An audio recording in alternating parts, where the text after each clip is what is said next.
Eu sou a Nivday e no vídeo de hoje eu vou dar algumas dicas para vocês que querem escrever um conto e ao final desse vídeo eu vou falar o tema do mês de fevereiro. Para você que caiu de paraquedas nesse vídeo, nós estamos fazendo aqui um desafio de escrita em que todos os meses eu vou trazer um tema para a gente poder escrever um conto. Se você quiser participar, você pode participar de qualquer um dos meses. Eu vou deixar assim uma playlist onde vocês possam acompanhar todos os meses e ao final desse vídeo eu vou falar o mês de fevereiro, tá certo?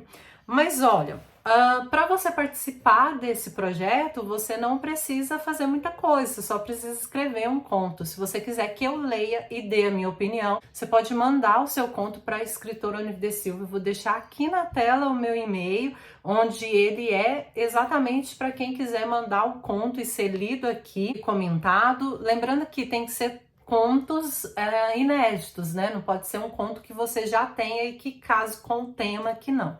Mas então vamos lá falar um pouquinho a respeito dessas dicas de escrita e aí eu vou tentar todos os meses trazer algumas dicas e ao final falar o tema do próximo mês. Primeira coisa é que esse conto ele tem que ser uma coisa pequena. É aquela coisa em que o leitor ele vai ler em cerca de tipo assim, ó, 1 hora, não muito mais do que isso, sabe? Que gira em torno de 1 hora. Então perceba o quanto você consegue ler em 1 hora e aí você se baseia ali a quantidade de páginas, a quantidade de palavras. Não existe uma estrutura tipo é esse tanto. As opiniões a respeito do tamanho de um conto variam muito, mas o ideal é que seja isso, né? Um conto é uma história onde a pessoa, o leitor, consiga ler em 1 hora. Um outro ponto importante a respeito de escrever um conto é que você tem que centrar em um personagem principal. Você até pode ter mais de um personagem principal, só que lembra que você não vai ter como desenvolver todos esses personagens.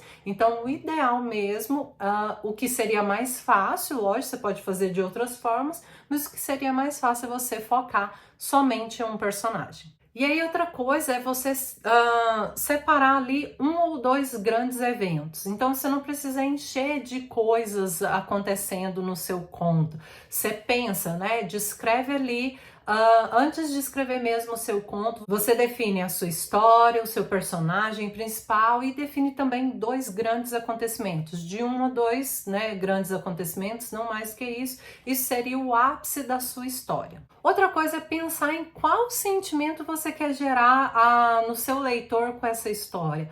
Pensa o seguinte, você vai girar em torno desse sentimento central. Então esse conto é para gerar o quê?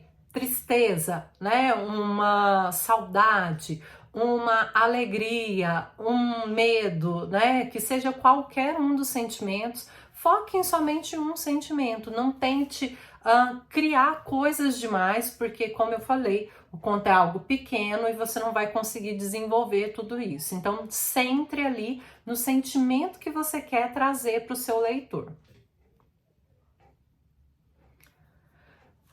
Uma das coisas mais importantes que eu quero falar aqui hoje a respeito dessas dicas, e lembra, é dicas, não é receita de bolo, você pode escrever da forma que você quiser, né? Não tem certo e errado, mas uma das coisas principais que eu quero trazer aqui é você pensar em um final grandioso. E final grandioso não quer dizer que seja um final feliz, onde o mocinho, ele, né, saia por cima, não é nada disso.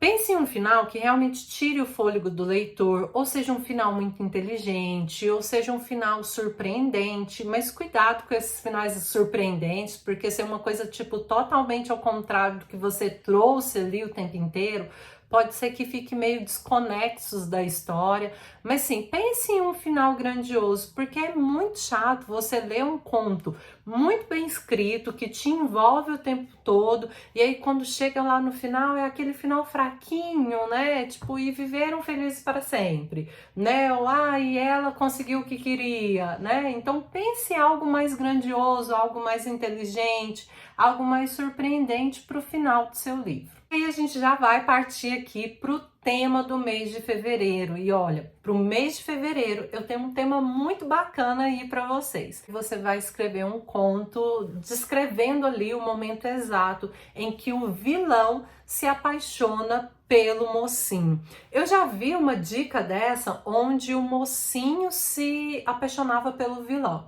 E aqui eu quero fazer o contrário, né? Nós vamos colocar assim, ó, o momento exato em que o vilão se apaixona pelo mocinho, e aí o gênero da sua história pode ser qualquer um, pode ser uma fantasia, uma distopia, pode ser uma ficção científica, não tem problema. Lembrando que os personagens também pode ser qualquer um, você pode colocar animais, né, que ali uma história fantasiosa onde um animal, né, apaixonando pelo outro. Você pode colocar seres humanos, seres que você vai criar aí, então vai ficar aberta essa parte aí. O que você tem que focar é os sentimentos, a reação do seu vilão no momento exato em que ele percebe, tipo, meu Deus, né, estou gostando do mocinho. E agora, o que fazer? Provavelmente, né, nós temos um vilão que tá ali prejudicando o mocinho dessa história. Então agora, né, depois de tentar prejudicar tanto assim, ou depois de ter uma missão de acabar com esse mocinho ou com essa mocinha, o vilão percebe que tá apaixonado. E agora o que fazer? O melhor nesse tipo de história é se você colocar uma coisa tipo assim, que o vilão há uma dificuldade muito grande para o vilão retroceder. Pensa o seguinte, de repente o vilão tem uma missão e se ele não cumprir essa missão, a família dele pode ser prejudicada, ou ele mesmo pode ser prejudicado, né? Ele pode ser morto, sequestrado. Então você coloque assim, ó, elementos com que sustente o fato de que o vilão tem que cumprir o seu papel até o final, mas que ele tem aquele sentimento de não, mas espera aí, eu gosto, né, daquela pessoa. Sabe, esse embate de dúvida é muito bacana e gera ali no leitor sentimentos muito bons. Então, assim, esse é o tema do mês de fevereiro. Se você quiser participar, você pode também postar lá no Instagram e me marcar @OnivDeSilva, ou você pode mandar o conto para escritora OnivDeSilva. Lembrando que eu não tenho qualquer direito sobre os seus contos, os direitos autorais são totalmente seus. Se você mandar, a única coisa que vai acontecer é que eu vou ler aqui e compartilhar com as outras pessoas, tá? Então é isso, pessoal, espero muito que vocês tenham gostado. Um beijo e até o próximo vídeo.